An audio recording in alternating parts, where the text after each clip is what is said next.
సచిన్ పావుని మళ్ళీ మళ్ళీ సంపాదన లేదులే కానీ వైసీపీ వాళ్ళ గురించి మాట్లాడి ఒక ఆమె గురించి మాత్రం మాట్లాడడానికి వచ్చారనమాట.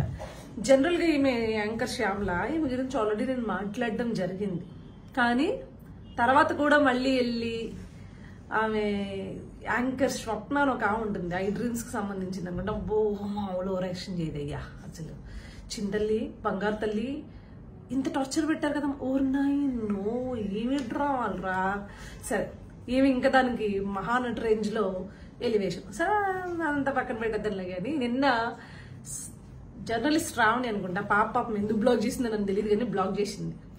సరే అడుగుతోంది, ఏమని అడిగింది, ఎగ్జిట్ పోల్స్ ఇట్లా పలానా వాళ్ళకి కొన్ని ఎగ్జిట్ పోల్స్ వచ్చినాయి, మీకు కొన్ని ఎగ్జిట్ పోల్స్ వచ్చినాయి, మీ ప్రెడిక్షన్ ఏంటి, మీ ఎగ్జిట్ పోల్ ఏంటి అంటే మన మహానటక్క అమ్మో వేరే లెవెల్లో మహానటి కదా, ఇట్లా ఇట్లా సర్దేసుకుని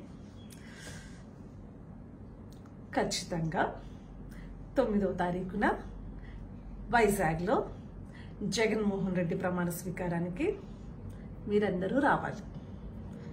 మళ్ళీ ఇంకోసారి అడిగింది, మళ్ళీ సేమ్ ఖచ్చితంగా 9వ తారీఖున జగన్మోహన్ రెడ్డి గారి ప్రమాణ స్వీకారానికి వైజాగ్ రావాలి. మీరు కూడా రండి. మీరు నన్ను పిలుస్తున్నారా అయ్యో. కాబట్టి మా ఇలా వచ్చి ఇలా వెళ్ళే యాంకర్ పాలిటిక్స్ అంటే అది కాదు.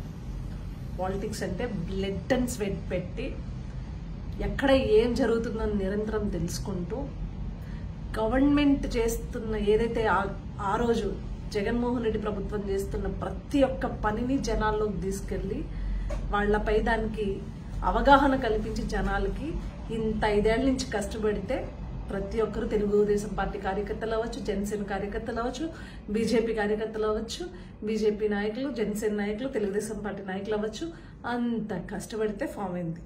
నీలాగా పొటకొల్లో ఈ స్టోరీ ఉంటుంది చూడు, అట్లా గంటకు ఒకసారి వచ్చేవాళ్ళు లేకపోతే రోజుకు ఒకసారి వచ్చేవాళ్ళు కాదు. అర్థమైందా? ఇక నేను మూసుకుని కూర్చో, ఎక్కువ చేయకు.